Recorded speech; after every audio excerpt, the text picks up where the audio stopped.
Zombie 100 episode 1 is literally perfect. In just one episode, this anime was able to take the boring, overdone premise of zombies, flip it into something incredible, give us one of the most relatable protagonists this year, and also talk about complex issues like Japan's overwork culture, being true to yourself, and what to do when your boss blows your crush's back out in the office. Is that the boss? You already know that this balloon-looking waste man could only be giving her that Microsoft package, fam. How do I know the size of his meat? But to explain how Zombie 100 made such a sick fast episode, we have to start with... The episode introduces us to our main character, Akira Tendo. He just finished college but was lucky enough to land his dream job, working at a big league video production company. Tendo is ecstatic. Everything just seems so cool. His colleagues seem nice-ish, the boss is kinda friendly, and most of all, he meets her. So we're just gonna act like bumping into a cute chick and making her drop her books isn't more overdone than reaction videos on YouTube? After a great first day, Tendo goes drinking with his work colleagues, but as he's about to call it a night and head home, everyone stands up. They're all going back to work.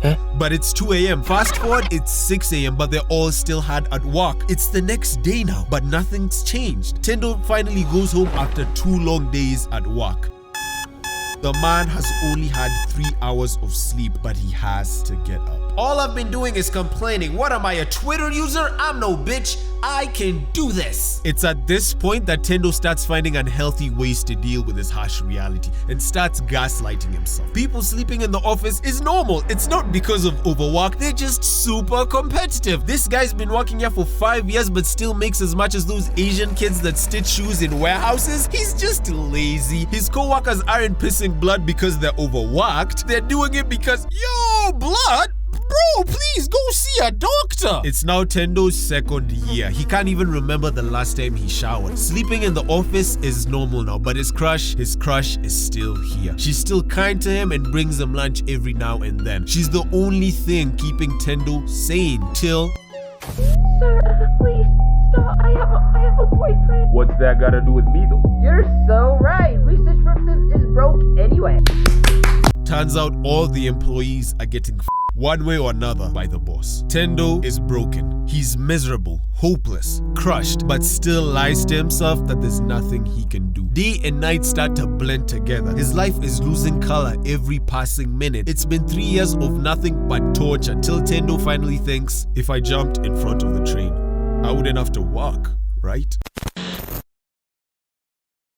We all love anime and manga, so at least once we've asked ourselves, what if I made my own anime or drew my own manga? How would it turn out? For most Japanese kids, this can be more than just a dream. It can be reality. They grow up reading stuff like Dragon Ball and Hunter x Hunter while watching Naruto and One Piece on TV. And the magical feeling these works give us can't be properly described by words. We've all felt that high after watching an incredible anime. But that's the scary thing. That feeling makes you think that making such amazing art will be equally as magical. I want to talk about overwork culture in Japan, especially in relation to manga creation. Young mangaka come into the industry full of excitement and optimism, just like Tendo, overjoyed and eager to draw something that will touch others, just like the manga they read as children touched them. That came out wrong, or did it? But after the fantasy wears off, they quickly realize that the reality of manga creation is brutal. We've lost countless talented artists to overwork. No matter the series, chances are the creators had health problems at least once in their career. Naruto's Kishimoto, Bleach's Titekubo, and even the inhuman Ichiro Oda have all had health problems. Mangaka barely get enough time to sleep or think, despite having 4 to 5 assistants, so they'll often get sick and have mental breakdowns. But due to Japanese culture and the fact that they're under contract, nobody in the industry could really give us a true picture of what that hell is like. Until now.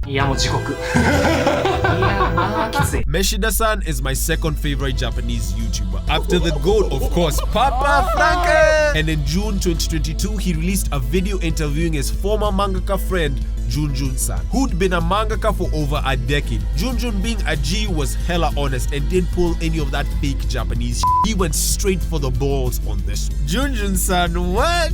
You didn't have to.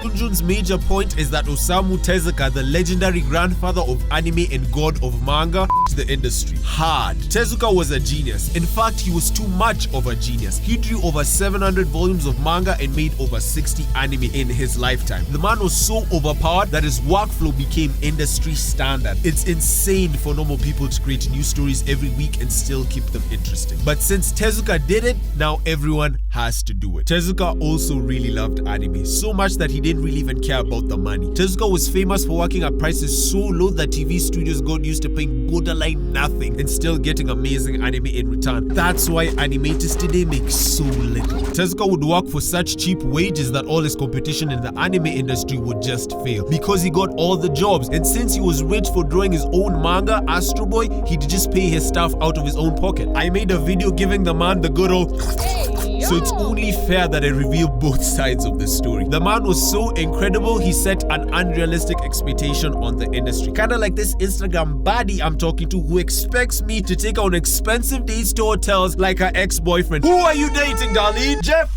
Bezos? I just can't compete!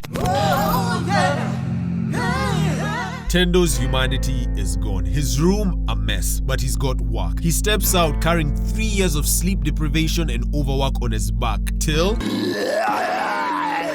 we get some color for the first time in a while. But Tendo doesn't even know how to react. His instincts are gone. Everyone in his apartment building turned, but Tendo is pissed because he's gonna be late for work. Then we get the cliche zombie plane wide shot.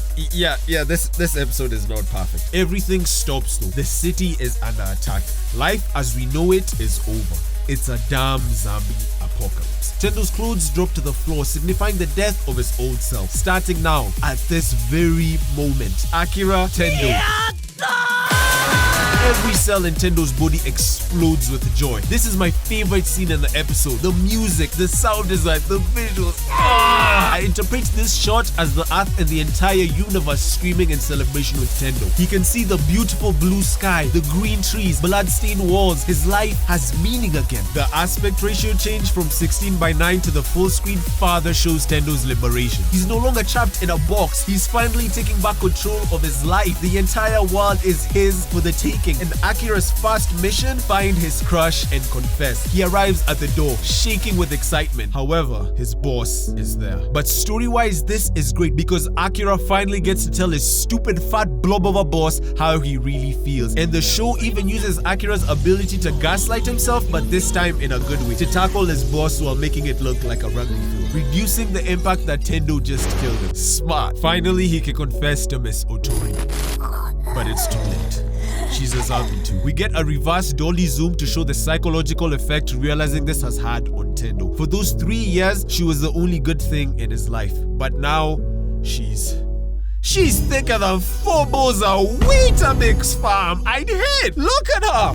When I'm on a mission, fam, I get the job done. I've been in way worse. The show uses zombies to liberate Tendo. In any other series, Tendo would be terrified, but in this one, he feels the most alive. The apocalypse is turned into a good thing. Just this little change makes the zombie premise of the show feel new and unique. Zombie 100 became a mega hit because Akira represents a lot of us. The overworked salaryman who once had a dream but gave up on it. He represents people who are stuck in toxic relationships and can't find a way out. He represents the youth who find it impossible to escape from a system that exploits and never rewards them. He represents anyone who thinks self-deletion is their only option. I promise you'll see better days. This series actually pushed people to quit their abusive jobs all over the world in order to pursue their true calling. And this just shows how powerful Akira's story is. Will it work out for the people who quit though?